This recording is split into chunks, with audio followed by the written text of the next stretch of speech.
Hi everyone, this is Alan McKay and welcome to the fourth video in our building destruction course. In this lesson, we learn how to simulate tie flow, glass shatter, and gunfire dynamics. As we've been going through the past videos in this free course, I wanted to switch things up in this lesson and release this lesson publicly rather than exclusively in our private training area. In case you weren't aware, the past few days I've released a full-blown 15+ hour free training course designed to take an entire building shot that we did live action and create a simulation of the entire building being destroyed start to finish. So if you haven't signed up for the training yet, you can get access to the training right now by going to liveactionvfx.com or the link below this video. This training is entirely free, including all scene assets, footage, and all the other digital assets. However, the training won't be around forever for free, so make sure to get access to it immediately at liveactionvfx.com. Now, I wanted to release this training publicly so that way we can get deeper into our training. As the past 3 videos, we've learned how to simulate all of our building destruction and create an entire production workflow to intelligently set everything up as we would in a Hollywood feature film. So as we move forward into creating explosions, dust, bending metal, wood splinters, and so much more in the future lessons in this course, we're also going to be learning how to shatter windows inside of the building. So before we get into creating a large-scale window shattering effect, I wanted to focus more on this lesson specifically around the dynamics of shattering wood and glass, which we'll be doing with tie flow. We also talk about using binding and clusters, as well as simulating gunfire to shatter our glass, learning to set everything up to break, and even stick to the glass frame inside of it. We get into loads of really awesome stuff in this lesson. So this is only video 4 as we start to pick up the pace with the remainder of the course. The next lesson, we're going to be putting all of this into action as we create all the glass shattering for all the building, the metal railings being destroyed as well in response to the building collapse. After that, we'll be exporting the entire building simulation, all the rock, debris, glass, metal, and everything else, including all the displacement detail to everything. And we're doing this in a way that I've never seen anyone else do, which is we're adding all this displacement detail to tie flow after our simulation's actually cached, allowing for the detail without affecting our simulation speeds. Finally, we're going to get into creating explosions, dust, lighting, compositing, and also a fun bonus lesson of a wrecking ball destroying a structure entirely made of wood, so we can go through the wood splintering and wood shattering dynamics. This is going to be a lot of fun. So there's so much more we're going to cover, and I'm really excited for the upcoming lessons.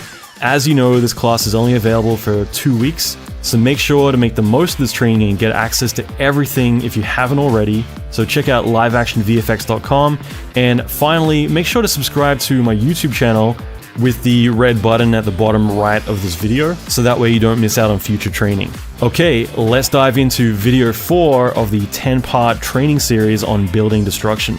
Okay, let's dive in. So I've got this set up where this is just a duplicate of the same stuff. I've got a window object here, and then I've got the window frame here.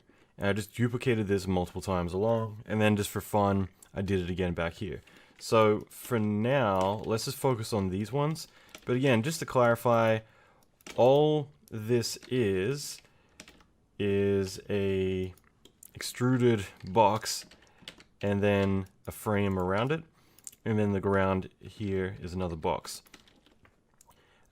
Scene scale, you know, it doesn't really matter too much, but I'm working in centimeters, generic units for display. I don't know how big this is.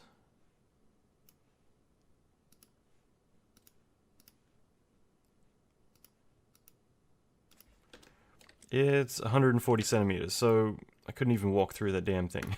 Okay, so that's roughly the scene setup of what we're going to be doing, and the whole idea is that I want to treat this as a wooden frame, and then I'm going to have glass inside of here, and then based on when it gets shut, it's going to break, and it's going to continue to break based on a lot of different factors. So we're going to put a lot of tech into this, and the whole idea is that you build a system, and then you can use this however you want down the line. And this setup I've used in multiple movies. I wasn't using tie flow, but I've used this for decades on Looper and lots of other big films. So it's always been kind of the similar setup. So to begin, I'm using tie flow. So let's click the tie flow button, drag it in the viewport, and I'm going to just open the editor.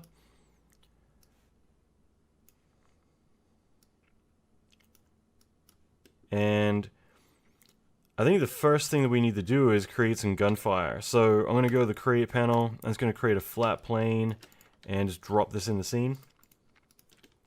And let's move it back a bit. But I'm just using this object here, and it's just my way of being able to have an object to work with.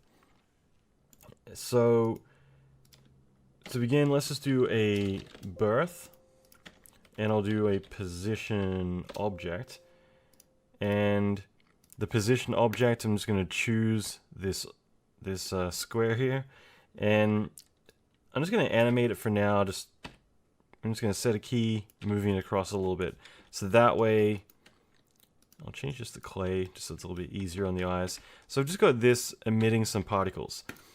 The other thing that I want to do is set some speed, because we want these particles to be firing, you know, in that direction.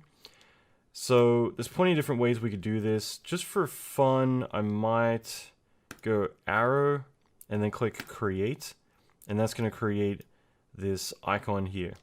So all I'm going to do, I'm going to hit align, which is this button here, and click on that plane. I'm going to set the orientation as well, and then I'm going to hit parent over here and parent it to that object. So the whole point of that is just I've got now this icon, and it's telling it to fire in this direction. So pretty basic stuff, but from this point, let's give it some speed. Try something like 50. Okay, so 50. And so we just got some particles shooting out like that. I'll move it across a little bit more so there's a bit more time for it to shoot. Sorry, let me do that again. So I just want to move that object. Okay, so we just want to have this gunfire cutting through the scene. Okay, so pretty straightforward. I'm just going to call this gunfire, and that's all we'll do for now. In fact, let's go a bit further. Let's give it a shape. And I'll change display to geometry, and the shape, I'm just going to keep this pretty basic, but we'll just say 3D. We'll make it a low res sphere, and hit scale, and we'll make this just like 300. So we just have something that is an actual physical object that can punch through this glass. So we'll revisit that in a moment, but the more important thing is actually setting up the glass.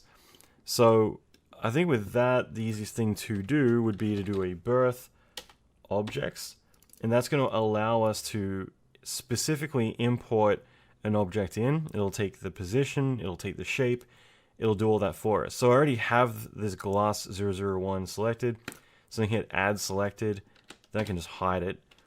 And we can see that little dot there represents the particles, so I'm going to change display to geometry. And now we have that in there. So that's important, just to have that already. Now, I wasn't planning this, but one thing just to mention ahead of time is like you can pre-fracture your particles, but the problem with that is that because they're transparent, it's going to show all the individual edges. And there actually is a workaround now where you can use tie select, and you can use the tie weld, and you can actually get rid of all those seams, which is really cool. But I don't want to get too fancy. I just want to show more the dynamics, which is, in my opinion, the harder part. So we'll focus on that. But what we can do is I can set this up where it'll only fracture if like a gunfire is going to hit it. I'll do that later though. I want to just kind of get right into the fun stuff. So initially, we'll do a Voronoi fracture. And this is called pre-fracturing. We just want to pre-fracture this a little bit so we have some pieces to work with. So now we have just some standard Voronoi patterns. If it doesn't look too interesting, we can always change the seed, and that's going to give us different patterns until we can find something we like. But I'm going to work with 500 points. I think that's a good kind of starting point here. So that's just going to give us a nice pattern.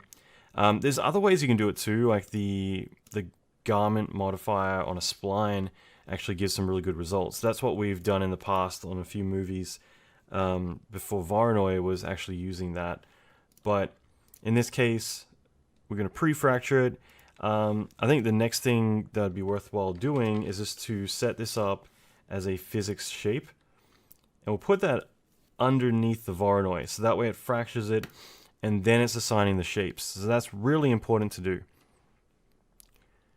So once we've done this, I'm going to right-click copy, and I'm going to paste the shape over here as well. And what that's going to do is it's going to make it so that way this is also physical. So already we got some interesting stuff going on. Why is it falling apart already? What's going on? So the reason for that is because TyFlow, once we enable this to be a physics simulation, it defaults to having gravity on. So if we just go into our physics, we can turn gravity off, and that way is not falling right away.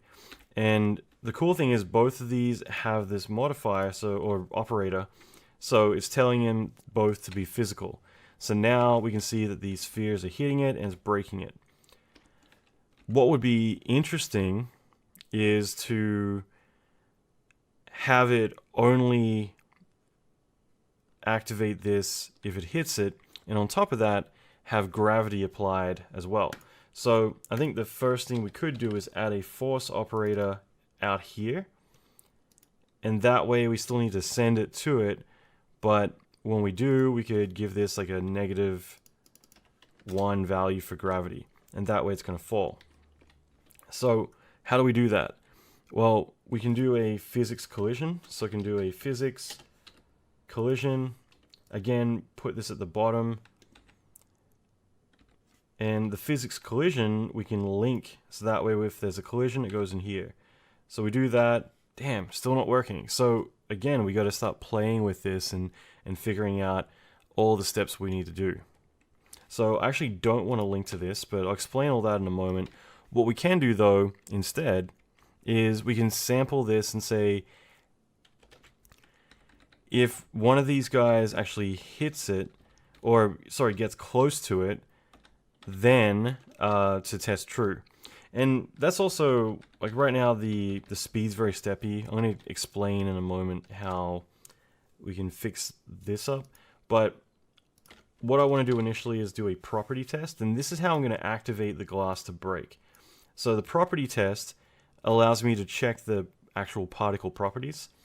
So in this case, I want this to be looking for neighbors. And the neighbor, okay, is actually going to be these spheres.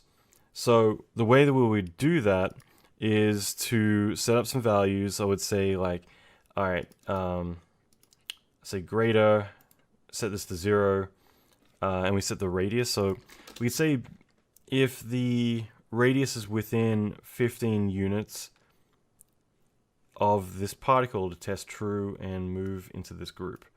Now, how do we tell how to do that? Because right now it's searching itself. It's saying, is there any particle within 15 units of me? Yes, then test true. So they're all testing true. So I want to specify this group instead. So I'm going to put in a particle group in here. And I'm just going to change this to export group. So I'm going to choose A. And so this means that these particles are now tagged with A, meaning that all of these guys are A. I can find them because they're A. So in property test, I can say search for this particle within 15 range, compare it to group A. So now, instead of it looking at itself, see they're all going back to their original group, it's looking and saying, well, these guys are A, so if they come within 15 unit range, to do something about it. So now that's what's causing this all to happen, is that these particles are going into this event because of the fact that they're looking and finding this one. So hopefully that makes sense. Once we do that, they go into this event, and they are colliding with the ground because the ground is another option inside of TypeFlow. So it has default gravity, default collider. If we turn that off, they would fall through the ground. And so for that to work, we need to go back to our physics collision and add the ground in. And so I'm going to right click, copy, paste that in here. And now they have something to collide against. So they're actually colliding with this object. So already we got something working. Cool. I'm going to go back to default shading for a second. Just so we can hopefully see the colors a bit better. Maybe not. But the whole point is that right now they're in one group. We'll change the display, make these green. Yeah, I'm not really seeing it too much. I'm going to change these to geometry. There we go. Okay, so at least now we can see the different colors. So we can see the green ones. So let's make them red, just so it really stands out. The red ones are the ones who went to the new group. These other ones, though, are still in this group. It's just they got pushed away. So they never got in range of these guys. So they never moved to a new group. So that's why there's no gravity applied. They're just floating away. So what we can do is we can set up another property test. Go property test. And this one we do want it to search itself. We want to search for the velocity magnitude. And this is our way of saying, well, okay, you didn't go near the bullet, but you got nudged around and you're moving. So why don't you test true for that? So in other words, with this one, we can say velocity magnitude, if it's greater, then we'll give it a value of 5. Okay, so 5 means like if there's pretty much any motion at all, it can get nudged a little bit. Otherwise, like everything's going to get nudged slightly. Like they're little micro velocities. But this here, if they get hit enough, they're going to test true and go to this event. So now, anytime one of these pieces gets hit, they're moving, they're going to test true. Maybe 5's too generous. Maybe we got to go 3 because these guys are still doing something. So we'll get to that in a moment, but that's kind of what we're going for. Is as soon as there's motion, to give it something. We can set this to 1, but it's so sensitive when you start getting really into that area that as soon as it tests true, that it's moving in there. So for now, keep it at 3, something like that. We can always adjust it later on, but that's the key thing to set up here. Timing's continuous. Okay, so we're all good there. And we can continue to kind of go down this rabbit hole. What I think would be interesting, though, is once they move into this group, we could have them break even more.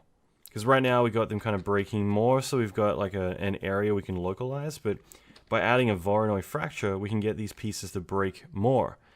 And so that could be kind of interesting to do. Now, the other thing is that right now these are automatically dynamic from the get-go. And it might be fun to mix things up a little bit and do a physics switch. So we have the physics switch below the shape. So we initially set up the shape, and then we can tell these to be kinetic. And that means that they're just stationary, they're not moving. So that's important because without it, that's where they get floaty because they're dynamic right away. But we're actually saying to not be dynamic. We're just saying to do their thing. It's only when they go into the new event that they become dynamic. And that's where we can copy this and paste it. And I'll put this at the very top. And this is where we activate them to be dynamic. Okay, so that's important because that way we're getting way different motion, because now this stuff here, is collidable, but it's not being seen as a moving object right now. The other thing driving me nuts is these bullets are going forever. So let's just go and add a delete operator, and we'll just set this to be event age, and we can set this to like 15, something like that. And at least that way these particles aren't living forever, they have a range. And it's mostly just because these are a physics sim, so they're going off into infinity, they're still looking for stuff to collide with. So that's the reason I want to kill these. And again, it's just good practice to put the deletes at the bottom so it calculates everything first. Okay, so already we've got something kind of interesting. We've got these pieces, it cuts through, and as it does, it's actually cutting them up even more. So now that that's working, we're kind of getting to an interesting space. So they're being shot, they're falling away. What we could do next is we could go and play with the mass. So in other words, we can make these a lot lighter. So going back to our physics shape, I can go to dynamics.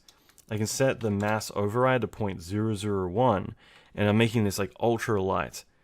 And I think that that's important, just because then we can go to our bullets and we can make them like really heavy. And all that's going to do is it means that these would definitely punch through anything else. So going to dynamics, we can set this to 100, and it just means that these are going to have a bit more kick to them. You see that they're now pushing further away. But it also just means in general that these guys are pretty much unstoppable, and the glass is very light. If other things hit it, the glass isn't going to hit a wood splinter and knock it out of the way. The glass is probably going to get knocked out of the way. Wood splinter is a bad example, but piece of plank of wood or something like that. So we're just setting the mass to be very low. Okay, so far so good. We've already got something working pretty well, but we can continue to make this a bit more interesting. So one thing I wouldn't mind doing is to set this up where maybe we've got a few stray pieces that are flying out really fast, and we could control them. We could kind of conserve them a little bit. So what I might do is add a slow operator in here, and that's essentially drag. And I could set this up where we can apply like 10 drag, which is pretty strong. And we could also do that to the spin. But right now, that's going to make everything just kind of floaty and dull. So if we go to filters, enable filters, add, all we're doing is we're adding in a condition. We're saying, okay, only apply this if the velocity magnitude is above 10. Okay, so we can say greater than 10. So by doing that, is basically saying anytime a particle like shoots out really quick, if it's above 10, then just in the frame that it is above 10, we're going to decrease the velocity a little bit. And so it isn't going to like make it drag in the air and hover around. It's usually just going to be in that one moment. It's going to just kind of hinder the velocity a little bit and allow it to drop. And then it'll go back to the normal velocity. It's only if it goes above that. So that's our way of kind of trying to keep this a bit more tame. So that's just going to help prevent any popping. Another thing we can do, because it doesn't really matter too much yet, I'll worry about it later, but I was going to say we can set up a kill box. So if there's lots of particles shooting out, falling over the edge, we can get rid of them too, because again, they're dynamic, they're going to calculate. So one last thing that's really important here is right now the speed is only sampling once per frame, or technically. So if we turn simulation substeps on, this is going to cut through the glass a lot more accurately because it's allowing to sample multiple times the velocity as it goes through. So it's just going to give us a bit more of an interesting and more accurate pattern. So you can see here now we're getting some more interesting results. So another thing that I want to do is I just want to set this up where if these pieces, just to help, because like when you look at glass getting shot up, hopefully just in the movies, but usually what will happen, you might get some residual glass break as well that was broken, but then it kind of drops later on.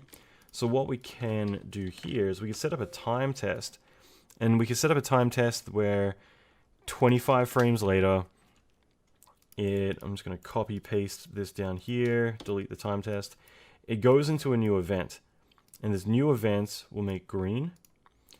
And this new event is the exact same one, except that we could set up a group here, and it's mostly just so that way we can say, okay, after 25 frames, so roughly a second, if there's any of the old glass that's still like near it, then activate that glass. And that's why we need to send it to a new event, so that way it gives it at least a beat to kind of fall out of place.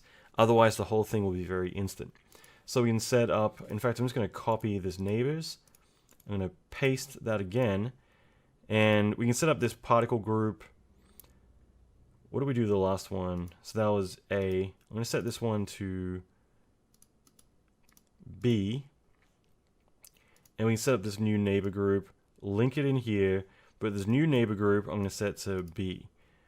And hopefully this makes sense, but I'm going to make it half the radius. We'll see in a second, but right now, after 25 frames, we'll start to see a lot of this glass, it gets old, it turns green. But let's say that some of this glass was still sitting on top here. Well, when it turns green, when I turn this back on, that means it might say, well, hey, some of the stuff around it, maybe it should activate and fracture and do its thing too. And that way this can kind of continue to break down. So when I turn this on, it means these areas probably activated, and when it updates, they're going to fall down too. So it's waiting for it, 92, 95, here we go, and there. So now we're seeing a lot more stuff breaking, and it just feels kind of more interesting because it just means that in certain situations there might be some more randomness. So we're adding different conditions in here to trying to get some really interesting stuff. The things up here are just sitting as they should, so they're fine. It's just we're adding that kind of level of randomness to it. And that's all those green particles that are doing that.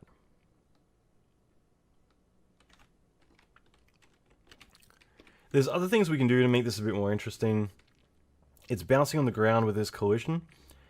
I guess this one doesn't really matter too much. It's more this guy, but we can set this up where when it collides on the ground, perhaps it has more bounciness to it or whatever we want. So I just want to point out that you have these options. You could do less friction, you could do more bounce, and that way these pieces you can see are bouncing around a lot more. Typically glass doesn't have much friction, so it's not to say it's necessarily bouncy. In fact, it's not, but it doesn't have much friction, so glass tends to slide. So it's good to be aware of that when you're setting up more here. The properties I'm changing here are for the ground itself, so we don't need to make it bouncy. We can actually make it very sticky. You've got these options if you want them. But with the glass, I would probably just lower the friction overall. That way we're getting something like that.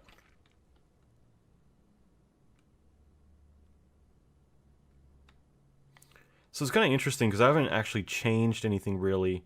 I just played the properties, but we're getting extremely different cut shapes, and that's because the friction here was changed. So by lowering the friction, the pieces aren't getting caught on the glass, so they're not activating. So that's kind of interesting to observe, is that I could up the friction, more glass is going to get caught on itself. And you'll see right now some pieces are falling through the frame. That's because we're not colliding with the frame yet. But having that friction higher means it's actually catching a lot more. So that's kind of interesting to observe. There's also this one piece that got caught here, and it hasn't turned green yet, so I'm kind of interested to see what happens when it turns green. Now it's activating that, and that begins to fall. So that's really interesting. Like, you know, if you want this to really continue to break, it's probably worth upping the friction, and you can actually go higher. You could go 10 or 100 or something. But let's just do a quick preview.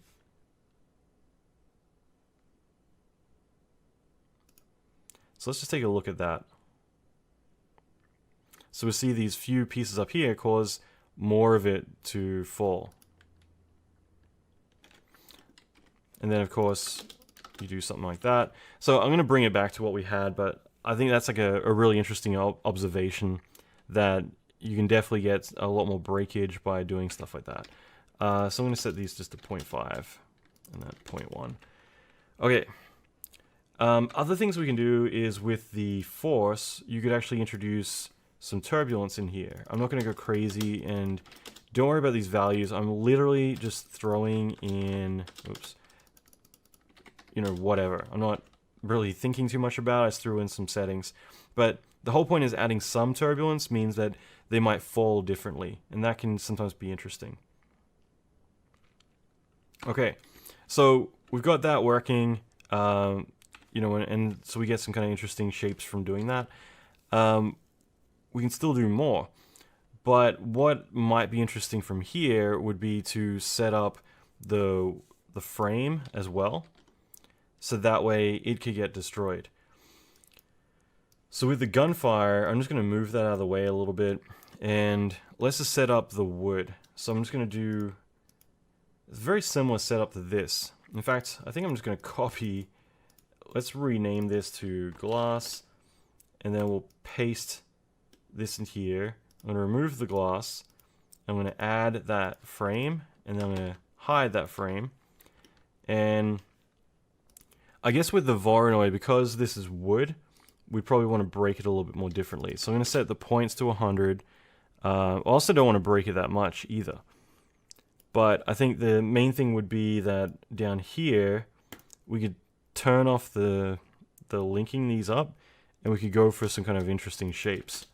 So I'm just throwing some values in,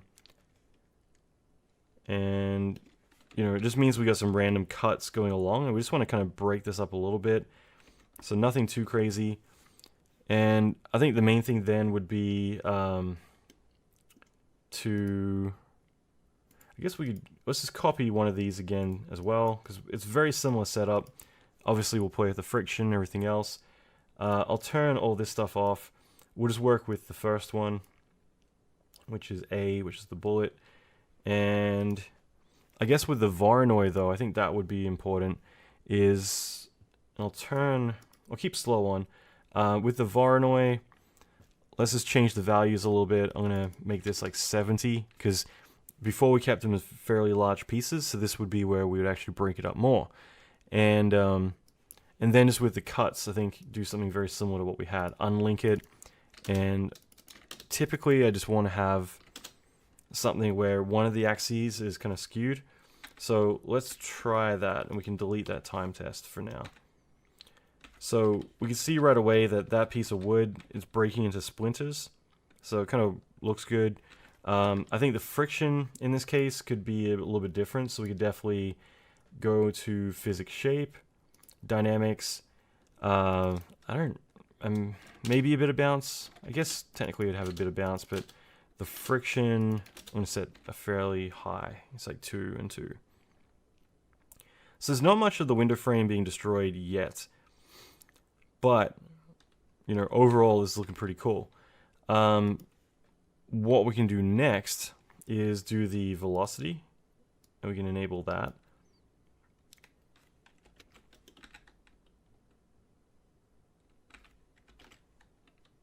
And just to make this more interesting, let's go back to our original flat plane. I'm going to disable this for a second. I'll turn something on so we can see something, but I'm just going to animate this, kind of just moving up and down a little bit, just make this a bit more interesting than it currently is.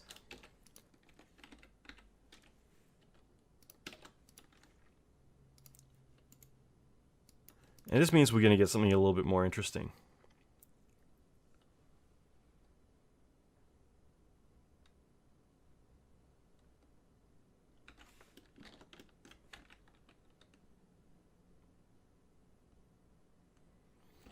So it kind of gives us a bit of a weird pattern, but it kind of works. With speed, I might vary the divergence a little bit, so we'll set this to like 15. And that just means there's going to be a little bit more spread. And another thing we can do is we could set up the wood frame. So let's rename this to wood frame, where if it goes into a new group, potentially it could bang into the glass. So let's just say the glass is kind of lodged with it. We can bang into it. So going back in here one more time, I'm going to copy the neighbors. I'm going to rename this one to wood dist for distance and link that in. And so this one would be the C. So we set that up as a group. And I think the radius of this would make it a bit bigger. So we set this to like 20. But again, it just means that now potentially the wood frame could activate and cause the glass to do something. And it's mainly just so that way if we have any floating glass and the wood frame gets activated, it's probably going to take the glass with it. And it's more as a way to kind of ensure that hopefully there's no floaty bits. With the floaty stuff, I'm sure if I sat down and thought about it a bit more, it's Saturday night here, it's 11 o'clock at night. I was kind of hoping to have a life tonight, but I got to get this stuff done. So it's mostly, you know, I think if I sat down for a little bit, I could figure out a good way to get any like leftover pieces to fall to, but for now I'll leave that alone. So this is looking kind of cool. Just as a starting point, I think there's still some more stuff we could do. I'm just trying to think. Oh yeah, I mean, I think one of the key things that would be really cool would be to set up some particle bindings. So in here, I'm going to say physics bind. And we'll do this below the Voronoi. So with the bind,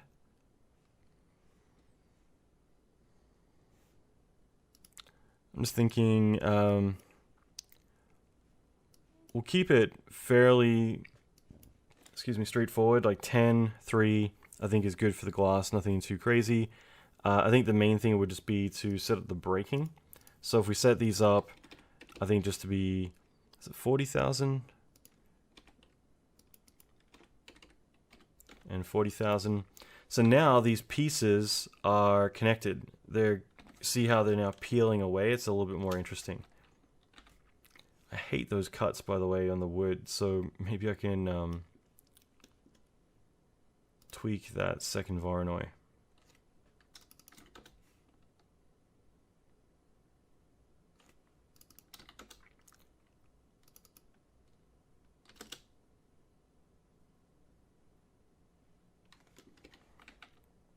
Okay, that feels a bit better. Okay, so the binding definitely gives it some character. We could try dropping the bind in here too. I'm not sure how that will feel. Actually, before we do that, with the bind, I'm going to enable family, bind to siblings and parent, and then I might copy paste instance up here. And then down here as well.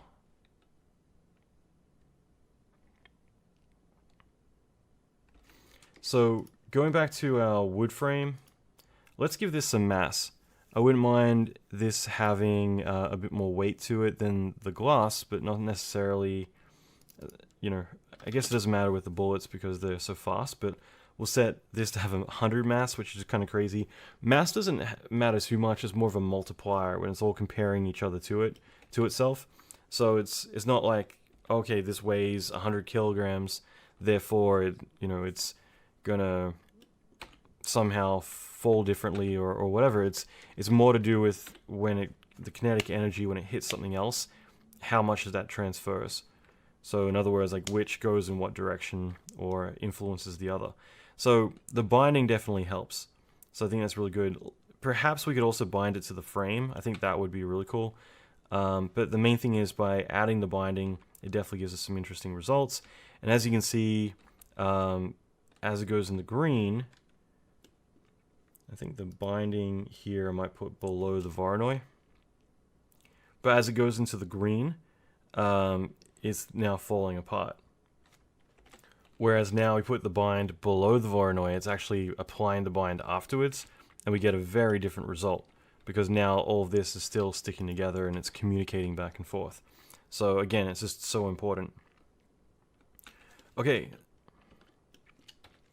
So with the bind here, I'm going to make this unique by right-clicking on it. We could set this to bind a little bit smaller, as well as the break only be 10,000. And that way, this might be more susceptible to breaking more. Or falling apart uniquely more, I should say. Okay. So, I mean, already, we kind of just plowed through this really quick, but I'm hoping this makes sense. Like, these weren't just like crazy, throw them all out there type things. Like, we're setting up different conditions for different things. One's the bullet, one is the green, so once it's rested for a bit. one's the wood frame, and one's the velocity. So we're just giving it conditions to allow it to have more things influence it, really. And what could be interesting now is if we turn all this on. In fact, we don't even need to. I'm just going to select all the glass. I'm going to go to birth, add selected, and then the wood frames. I'm going to select all my wood frames and add all of them. And I'll just run a preview of this so we can check it out, but I'm kind of interested to see how this looks. So I'm going to say clay, up the quality. Doesn't really matter too much for clay. It's usually more flat color that you get a good result. Okay, so here's the result so far. And I didn't preview much of it, but we get the idea. Like, this is looking pretty cool. It's a good starting point for what we're trying to do. And the cool thing is we do have complete control over this. Now, one of the big challenges I mentioned was that right now it's all pre-fractured, so if we were to set up shaders for it, all the edges would show up, which is kind of frustrating. So we need to work around that as well. And the way that we can do that is we can do a birth. I'm just going to drag my birth out, so it's over here. And right now we can see we got these dots representing that instead. So at this point, there's a few different ways we could do this. In the past, what I've done, let's say with thinking particles, is I would do a ray fire intersect, and that way, as soon as, ray intersect, and what that would do is it would instantly fire a ray down and look for a collision, and it would then plant the particle on there. And it's my way of, like, before a particle even gets a chance to travel that way, it could instantly activate that area and shatter it. And then like 1 or 2 frames later, the bullet actually hits and shatters it. So there's a few different ways we could do it, but I think just for ease, in this case, because as far as I'm aware, and maybe I'm wrong, but currently the ray position inside or position raycast in Tyflow only works with objects. And that's fine. We could set up a new system, we could do it all in there, then pipe that into here and blah, blah, blah. But even then, it's not going to penetrate through to the next one because it already caught it. So it's just a lot of stuff that I think in this case, just getting our first position test, which is the bullet, copying that, pasting it in here, and then linking it in is probably the easiest way. So with this one, all we would do is make the radius be bigger, probably like 40, 50. And that way, as this comes through, naturally it's going to hit it like a frame later. So it's okay to activate it sooner.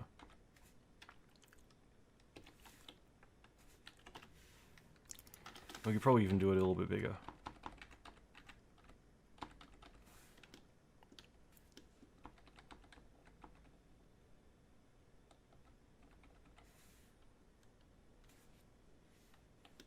So I'm mainly just looking to make sure that it's not happening too soon.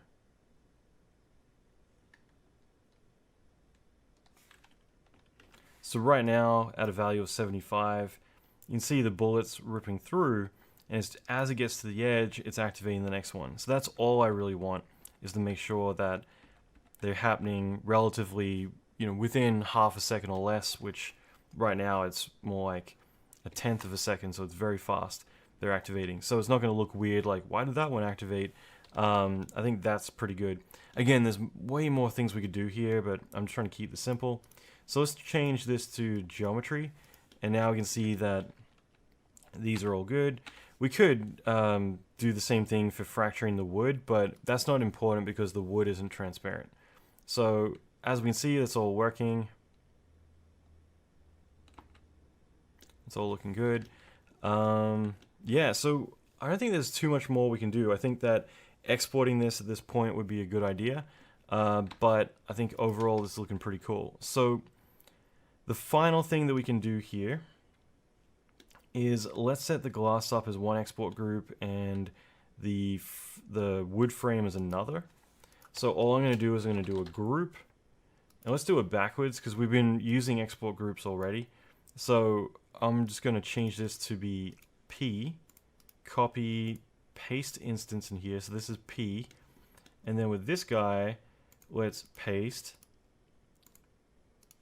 make it O, copy it, paste instance, paste instance, paste instance.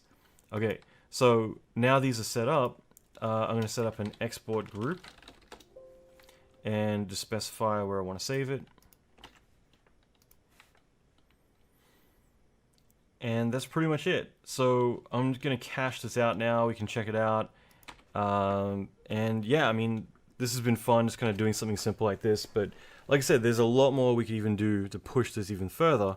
But just as a standard setup, like this will work for 99% of your production shots. Okay, so here is our finished result.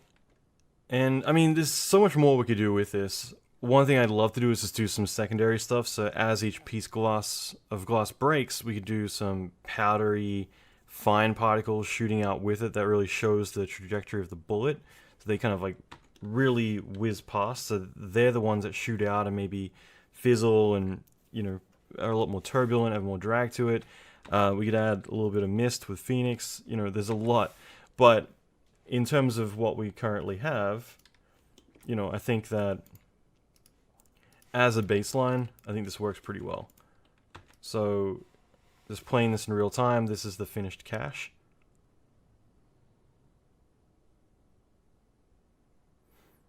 And so yeah, the secondary effects, there's so many things that could be really cool. So I'm going to rename this to TFC for Typhloid Cache. I call this glass.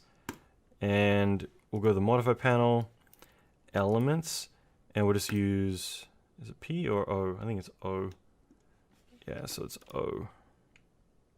And that way we're just using this one group. And then I can right click clone and we'll make this wood frames. And that one would be P.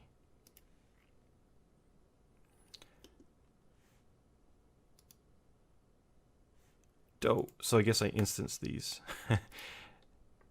So just make sure that you choose copy, not instance.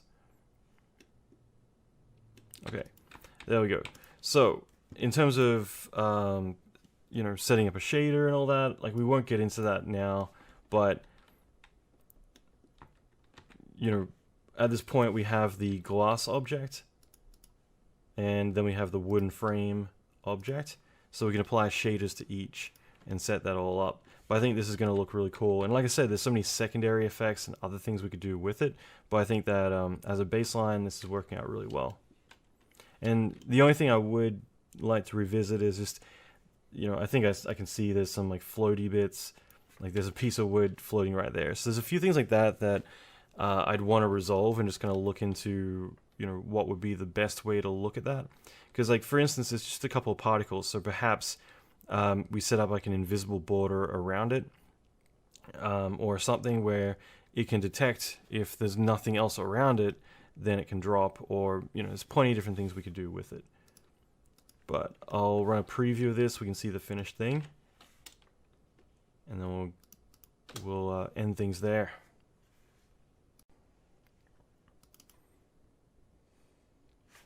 So yeah, there's definitely a few dangly bits that are still floating and stuff like that. So obviously room for improvement, but I think this is a good starting point. And, you know, the truth about production is that nothing is procedural. Like, I get hired all the time to do product demos. Like, I'll go to a show, we're going to talk on stage and show off cool features for whatever software. And it's fun to see this stuff, but in production, you know, you're going to be like, the director's going to say, get rid of that one particle, and you go in and you fix it up. So in reality, in production, there is going to be manual work. You're going to go in and get a lot more specific, so it's not the end of the world if certain things are happening. But I still think that there are ways that we can fix a lot of this. You can see at the very end, some bits actually drop out of nowhere, which is good, but they're happening too late. So there's definitely things that we could do to kind of tweak this a bit more. But I like it in terms of what we've done, and there's definitely a lot more we could do. Okay, I hope you found this video valuable and got a lot from it. In the next video, we're going to be building upon this idea as we destroy all the windows in our building simulation, as well as the railings as well. The powerful part about this whole entire building simulation is that it's already done, and we're purely going to be using the cache to drive all of the dynamics for the metal railings and the glass shattering, everything else. After that, we'll be caching out an entire simulation, adding displaced detail to our cache. As I mentioned, something I've never seen anyone else cover as part of a production process, and we'll be doing a lot of really awesome work, not to mention lighting and rendering our shots and compositing the final look, as well as doing wood fracturing as the bonus lesson, and so much more. If you aren't a part of this training yet, make sure to sign up with the link below to get access to all 10 videos and 15 hours of training, scene files, assets, and everything else. Finally, make sure to subscribe below so you don't miss out on future videos. Okay, I'll see you in the private training area with video 5.